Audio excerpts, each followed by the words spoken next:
Howdy, PT37 here. Want to do a quick comparison between the Smith & Wesson 686 Plus in a 4-inch to the Ruger GP100 Tailor exclusive in a 6-inch. Now the Tailor exclusive, the only difference is the wood grips and the cylinder is unfluted. So it's pretty much the same gun. Even the rubber grip that comes on the standard, I'm pretty sure is the exact same shape and size as this one. So I'll just treat it like it's a normal one. But I'm just going to talk about the differences here besides the obvious barrel length. But I'm just going to talk about the differences with the GP100 and the Smith & Wesson 686. First, I want to go with the grip, the ergonomics, really. They both fit good, but I like the finger grooves on the Ruger. But then again, the Smith has somewhat of a undercut, if you want to call it that. And man, it just really fits you like a glove. I really love the feel of the Smith. So I want to give the ergonomics to the Smith & Wesson because I just love it. And it feels like slim.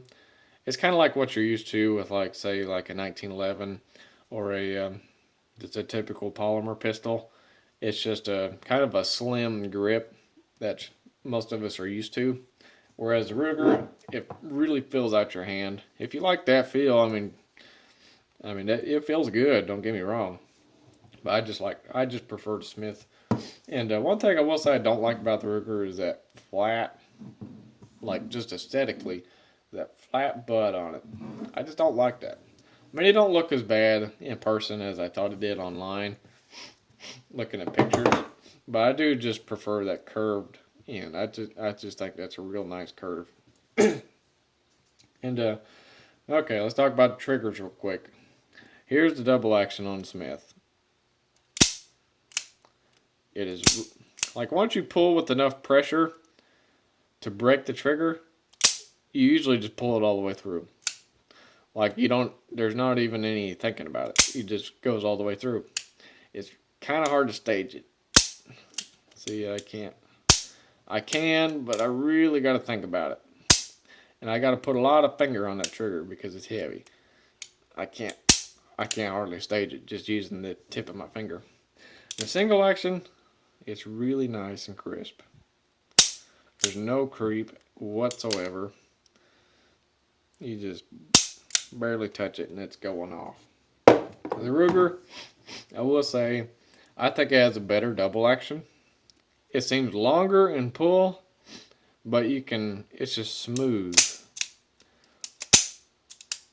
The Smith & Wesson feels heavier. I don't know if it is, but the Ruger just has a nice feel to it. And you can actually stage the Ruger without much effort. Easy to do. And the single action, it's good. You got just a little bit of creep sometimes. Yeah, you can just creep it just a little bit and then it go off. So I want to give the single action to Smith, but I think for recreational double action, the Ruger's got it. But I think if you're going for like a combat or a self-defense firearm, I like the double action on the Smith. So there's that. And also the Ruger has the push button cylinder release, whereas the Smith & Wesson has the push forward cylinder release, which I don't really care. I like them both. So just whatever you think on that. Excuse me. The Ruger does not have a lock. I know a lot of people really get worked up about that lock. So that's one thing you may want to consider if you're really a stickler about that lock. But another thing I did notice is on the cylinder release, this Ruger, I started to wear a notch into it right there. Right there. Because used to, I just flip out the cylinder real quick and didn't really think much of it. But I guess I've started to wear into the steel right there from doing that. So I let it out real easy now. But with the Smith, what I've noticed is they have a notch right there. See it? Just right there. So whenever you release the cylinder, it just sets right in that notch. It's just made for it. So I think Smith pays a little bit more attention to detail than the Ruger. I will say they're both quality made revolvers. But let's check the cylinder lockup. Yep. The Ruger has some wiggle. A little bit of wiggle. You can see it and hear it. And with the hammer back, just a little bit. Not as much, but it still wiggles. And with the trigger back, just as much. Now with the Smith, oh, and I'll show you the cylinder gap too with the between that and the barrel. That's pretty good. Now the cylinder lockup with the Smith. Just a slight wiggle, very slight. The hammer back, there's no wiggle. If it looks like it's wiggling, it's because I'm wiggling the gun because the cylinder is not moving. The trigger back, yeah, it don't wiggle. And the cylinder gap between that and the barrel, I say it's just a little bit tighter with the Smith. Just ever so slightly.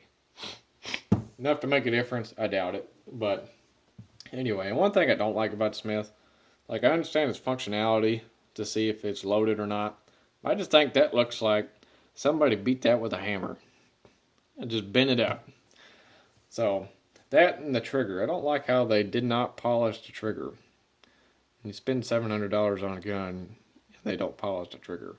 I just don't understand that, but I mean it's just a minor gripe compared to a nice gun. The Ruger, they polished the trigger, and I do like this look. It looks more clean. So I mean, and you can still see if it's loaded easily. So I do like that. And also, the Ruger is made out of cast steel versus forged steel. So the Ruger is going to be inherently bigger, so it'll handle the recoil. I mean, a lot of people think the Ruger is tougher because it's bigger. Oh man, it's just such a big gun. I mean, it's going to handle whatever. Well, the Smith & Wesson's forged steel. I mean, I don't know if you guys are familiar with cars, but say you got a 1,000 horsepower engine and you got cast pistons in it. Well, you're going to melt those pistons. I mean, there ain't no getting around that. You're going to melt them. So if you run forged pistons, it's going to stay strong for the most part. I mean, it's still going to wear out, but with that high of a horse motor. But like, say you got 500 horse motor, so cast, probably not going to do it. Forged, yeah, it'll last you a long time in a 500 horse motor. And same with your rods and block. So just keep that in mind. I mean, I think the Ruger is going to last just as long as the Smith and vice versa. But just people act like the Ruger's a lot tougher when it's not. Now, it's tougher than the old Smith & Wesson revolvers because they were built on K-frames. And they was designed for 38 special, and Smith & Wesson just kind of chambered them for 357. But the 686, they built this frame, the L frame, for the 357 Magnum. And I think even the 44 Magnum, I could be wrong, but I want to say they chambered some 44s in the L frame too. So L frame is going to hold up to whatever you throw at it. But as far as shootability, they both shoot great. I do like the sights better on the Smith because they do have that red ramp, easy to see. On the Ruger, it is just a black sight. I painted it white so I can see it a little bit. But so the sights are definitely go to the Smith. But as far as quality goes, I really like the feel of the Smith. It's just a really tight gun, as you've seen with the cylinder. The hammer's tight. It don't wiggle around or nothing. And I think the Ruger does just a little bit. And I mean, it's just really what you want to, depends on what you're looking for, really. I mean, there is about $100 difference between these two guns. So, I mean, and as you can tell, I got both of them because I couldn't decide. I got the Ruger earlier this year because I just couldn't figure out why I'd want to spend $100 extra on a Smith. Even though I know they're good guns, I just couldn't find a reason to. But I found myself wanting the Smith, to have a Smith & Wesson for my collection. So I've got both. But if you're just looking for one, like, I like this one to plink with. It's fun, but I mean, not that. A lot of that's the barrel. The big barrel makes it fun to plink with because I can run hot loads through this. It handles it great. Whereas the Smith, it can handle 357s, but I think the shorter barrel makes it a little less fun. So if you really want a Smith, but you want to plink a lot, I'd recommend a 6-inch barrel.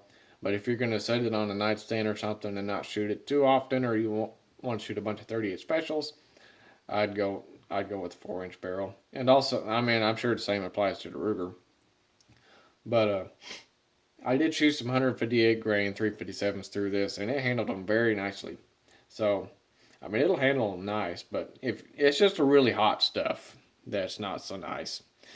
I like to run really hot loads through my GP100.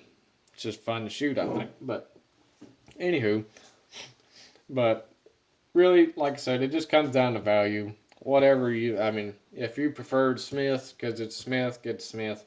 But if you really don't care and you want to spend a little less money, just go with the Ruger. I mean, you'll be happy either way. So, I mean, there's really nothing wrong with either of these revolvers. It's just the Smith is just a tad nicer for $100 more. Whereas the Ruger, as nice as you need it to be, as good as you need it to be, as durable as you need it to be, for $100 less. So, just take that for what it's worth, and thanks for watching.